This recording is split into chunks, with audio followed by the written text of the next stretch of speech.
Good morning, dear students. Today, in this video, I am going to explain you third chapter of geography, movements of the earth. बहुत सालों पहले हमारा अर्थ अभी जैसा है वैसा नहीं था। ये हमें कैसे पता चला? अल्फ्रेड वेगनर, जो जर्मन का जियो साइंटिस्ट है, उसने अपनी थियरी, जिसका नाम है कॉन्टिनेंटल ड्रिफ्ट, उसमें इसके बारे में हमें समझाया है, जो उसने 1912 में बताई थी। इस थियरी के हिसाब से हमारा जो अर्थ है वो एक ह्यूज लैंड मास था, मतलब एक ही ज़मीन का टुकड़ा था और एक ही सुपर कॉन्टिनेंट था।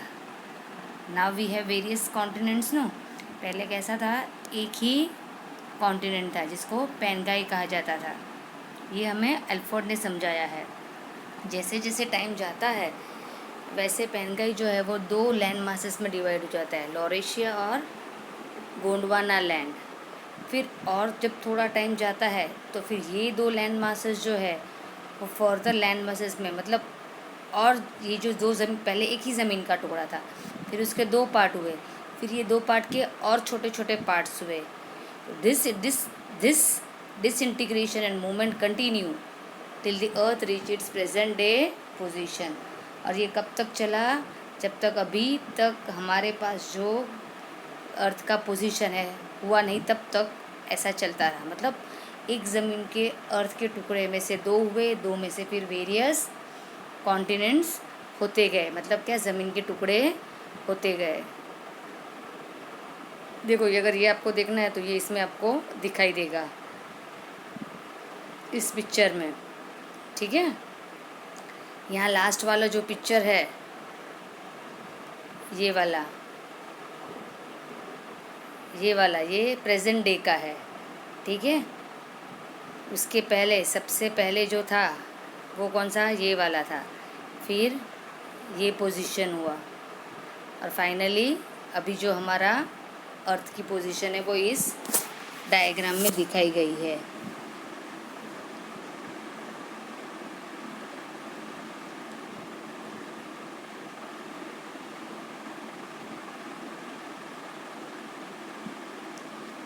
अभी हम लोग इस लैंड मास के बारे में ज़्यादा पढ़ेंगे, ठीक है। We all know that crust is the top most layer of the earth. Earth का सबसे उपला हिस्सा जो है उसको कहते हैं क्रस्ट। ये क्रस्ट में 7 मेजर टेक्टोनिक प्लेट्स है, जिसको हम लिथोस्फियरिक प्लेट्स भी कहते हैं। तो इस प्लेट्स के नाम क्या है? Pacific plate, north American plate, south American plate, Eurasian plate, African plate, Indo Australian plate and Antarctic plate. अगर नाम सुनोगे तो ही आपको पता चल जाएगा कि ये सारे कॉन्टिनेंट के बेस पर या ओशंस के नाम के ऊपर से ये प्लेट्स के नाम दिए गए हैं। ये प्लेट्स जो है वो कंटिन्यूसली मूव हो रही है, ठीक है। हाँ, ये मूवमेंट की एकदम ही स्लो है, जो हम फील नहीं कर सकते। पर ये प्लेट्स की मूवमेंट क्यों हो रही है? क्योंकि कोर के पास जो है वो टेम्परेचर बहुत ही हाई है। अर्थ की जो ऊपर मोस्ट की लेयर है, ऊपर फर्स्ट लेयर है क्रस्ट, वहाँ का टेम्परेचर कैसा है? हाई है। और ये कोर के पास की जो हीट जो है वो टेक्टोनिक प्लेट्स को मूव करती है। या आप ऐसे कहो कि टेक्टोनिक प्लेट्स जो है वो अपने नज़दीक आती है, एक दूसरे के नज़दीक आती है या दूर जाती है। मूवमेंट की वजह से या तो वो दूर जाएंगी या तो वो नज़दीक आएंगी, ठीक है। अभी हम प्लेट मूवमेंट्स देखेंगे। Generally there are 3 types of plate movements: convergent, divergent and transform. हम लोग वन बाय वन पढ़ेंगे क्या है। सबसे पहले हम देखेंगे कन्वर्जेंट प्लेट मूवमेंट। ये कब when this convergent plate movement take place, that we will see, ठीक है। It occurs when two tectonic plates move toward each other and collide due to the force of compression.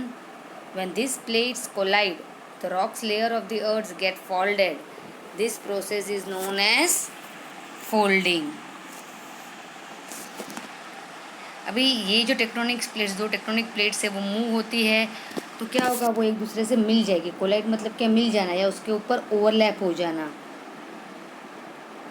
जब ज़्यादा force होता है तब ये प्लेट्स मूव होती है, और जो रॉक्स के लेयर्स होते हैं अर्थ में वो क्या हो जाते हैं, फोल्ड हो जाते हैं। तो ये रॉक्स के लेयर जो फोल्ड होते हैं उसको कहते हैं folding, and it result in the formation of fold mountain. इसकी वजह से फोल्ड माउंटेन बनते हैं। ये फोल्ड माउंटेन में क्या होता है, या तो डाउनफॉल्स होते हैं जिसको हम वैलीज कहते हैं। मतलब क्या, प्लेट्स जो है, ज़मीन जो है वो नीचे की ओर चली जाएगी, मतलब खाई जैसा लगेगा, जिसको हम वैली कहते हैं।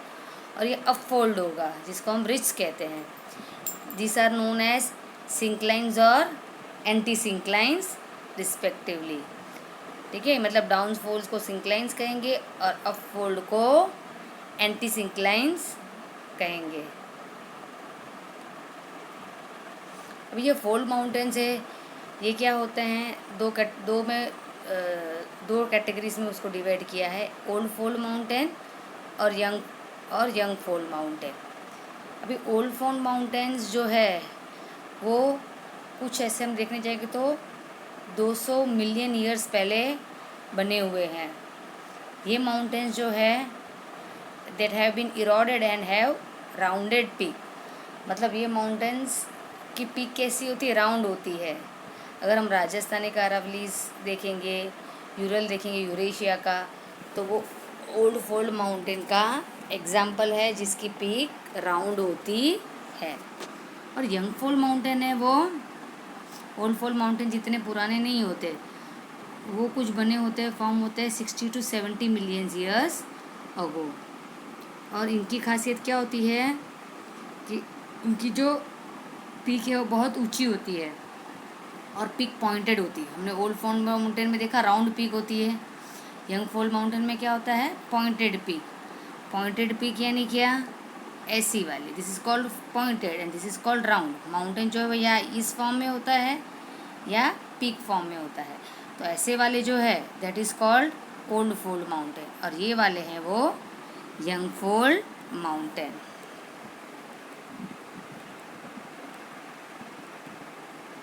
ठीक है,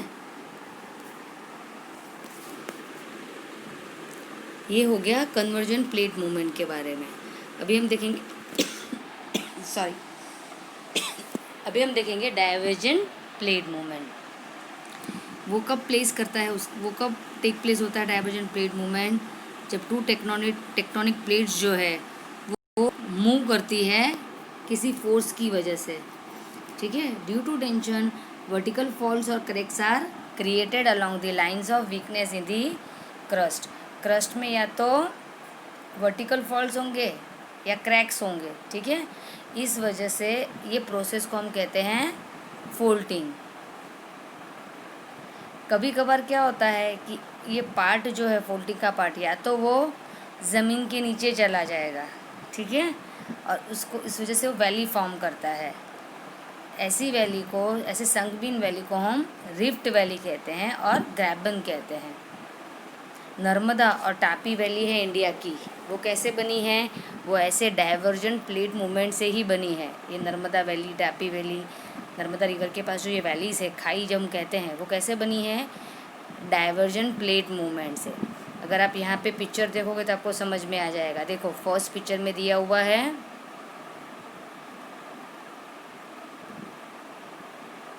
ये फर्स्ट पिक्चर है जिसमें दिखाया है कि क्रैक हो रहा है।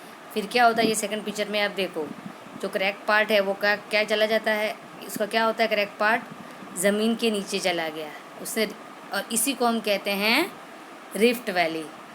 ठीक है,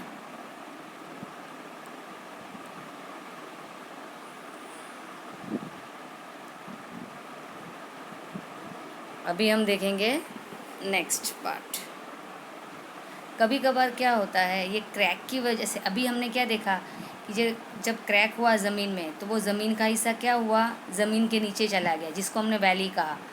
पर कई बार क्या होता है, जब ये क्रैक होता है क्रस्ट पर, तो वो पार्ट ज़मीन के नीचे नहीं जाता, पर फोर्स की वजह से ऊपर आ जाता है, क्योंकि ज़मीन के नीचे इतना इंटरनल फोर्स होता है कि वो ब्लॉक माउंटेन बना देता है, ऊपर माउंटेन बना देता है, जिसको हम हॉर्स कहते हैं, जिसको मैं ये आपको समझा रही हूँ ये एग्जाम्पल की हेल्प से। देखो ये पहला क्रैक हुआ, तो पहले पिक्चर में हमने क्या देखा था कि ज़मीन के नीचे हिस्सा चला गया था। ये पिक्चर में क्या हो रहा है, ये जो हिस्सा है जो क्रैक वाला हिस्सा है वो इंटरनल फोर्स की वजह से ऊपर आ जाता है, जिसको हम कहते हैं माउंटेन। क्या कहते हैं? ब्लॉक माउंटेन या Horst. Got it?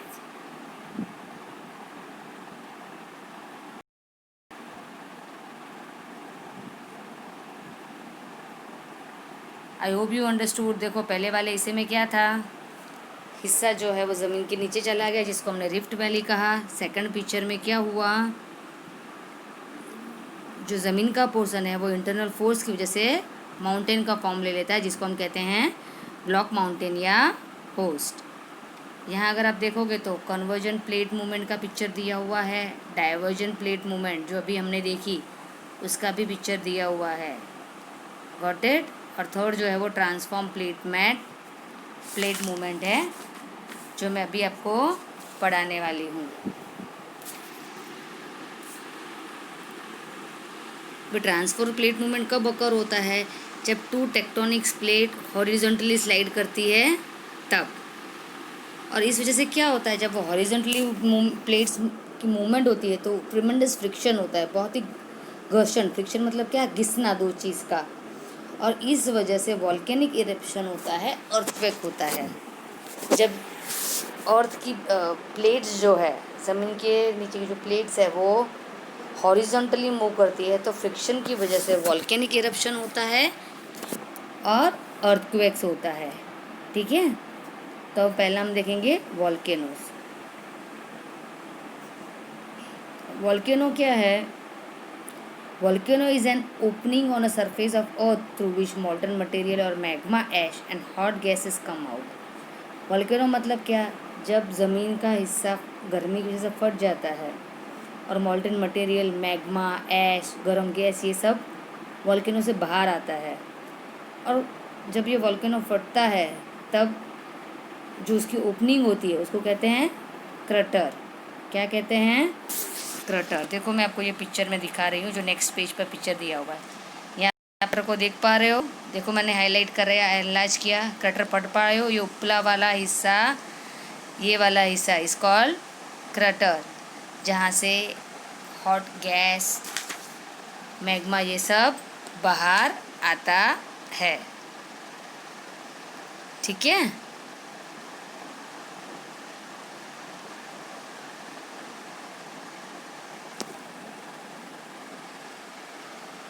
when erupted molten material form layer after layer and pile up around the opening, it creates a cone shaped mountain. जब ये सारी molten material जो लेयर से बाहर निकलती है तो क्या करता है, वो एक कॉन शेप ले लेता है, वी शेप ले लेता है, जिसको हम कहते हैं वॉल्केनिक माउंटेन। जब ये लावा मैग्मा जब बाहर आता है फिर वो ठंडा हो जाता है तो बाहर निकला होता है, वो वी फॉर्म में होता है प्रेशर की वजह से, तो वही फॉर्म का वो माउंटेन ले लेता है, जिसको हम कहते हैं वॉल्केनिक माउंटेन। ये मैग्मा जो हमारे अर्थ सरफेस पर पहुंचती है, ज़मीन से बाहर आती है, जिसको हम कहते हैं लावा। ये जो आग, ये गर्मी जो बाहर निकलती है, जिसको कहा जाता है लावा।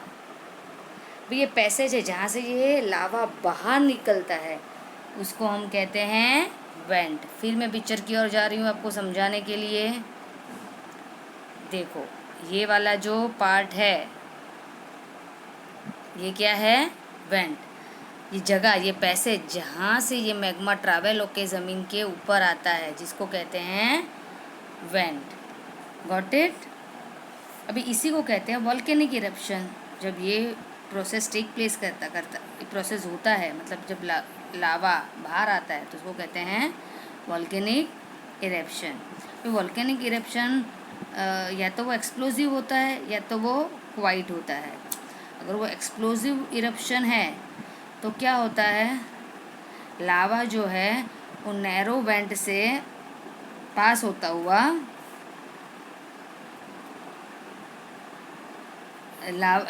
एक मिनट में वो पेज पे जा रही हूँ ताकि मैं आपको सही से समझा सकूँ।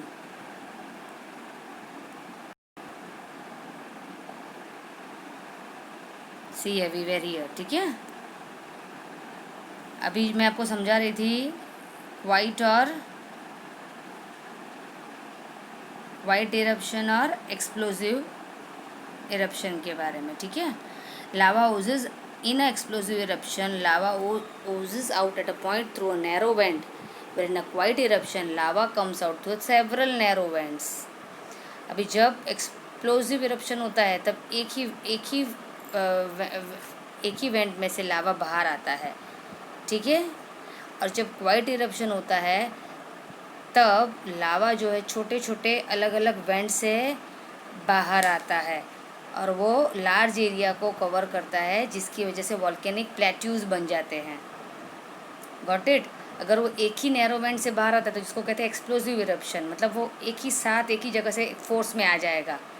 पर क्वाइट इरप्शन में क्या होगा, नैरो वेंट्स जो है वो बहुत सारी होगी, मतलब बहुत सारी जगह से लावा बाहर निकलेगा, ठीक है। और जब वो बहुत सारी जगह से बाहर निकलेगा तो किसका फॉर्म ले लेगा, प्लेट्यूज का। और एक ही जगह से बाहर निकलेगा तो वो माउंटेन का फॉर्म ले लेगा, ठीक है। तो इंडिया की डेक्कन प्लेटू है वो एग्जाम्पल है वॉल्केनिक प्लेट्यू की।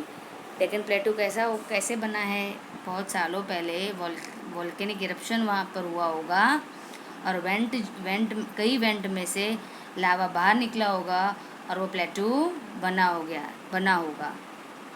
तो डेक्कन प्लेटू जो है वो ट्रांसफॉर्म प्लेट मूवमेंट का एग्जाम्पल है। सी ईयर, ये पिक्चर आप देखोगे तो आपको क्लियरली ये सब दिखाई देगा। यहाँ पे क्रेटर, फिर मेन वेंट, फिर सेकेंडरी वेंट। देखो मैं आपको with the help of pencil समझा रही हूँ। ये क्या है, क्रेटर है जहाँ से बाहर निकलता है लावा, और ये वेंट है। जब एक ही वेंट में से बाहर निकलता है लावा तो वो हो जाता है एक्सप्लोसिव इरप्शन, ठीक है। अभी यहाँ आप देखोगे तो यहाँ पे अलग अलग दिखाए हुए हैं went, main went, secondary went. जब ऐसे कई जगह से निकलता है लावा तो वो प्लेटू का फॉर्म ले लेता है।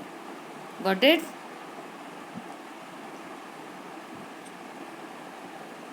फिर यहाँ लेयर्स ऑफ ऐश एंड लावा भी दिखाई दे रहा है। जब वो लावा बाहर आके ठंडा हो जाता है तो उसकी लेयर्स बन जाती है नीचे, ज़मीन के नीचे। यही लावा को हम मैग्मा कहते हैं। क्या कहते हैं, magma. A volcano is an opening on the surface of the earth through which molten material or magma ash and hot gases come out। ये अभी मैंने आपको पढ़ाया, ठीक है। तो ये वीडियो मैं यहीं पे स्टॉप करती हूँ। In my next video I will begin with types of volcano। Your homework is to read this chapter till I have taught you। Bye bye बच्चों, टेक केयर।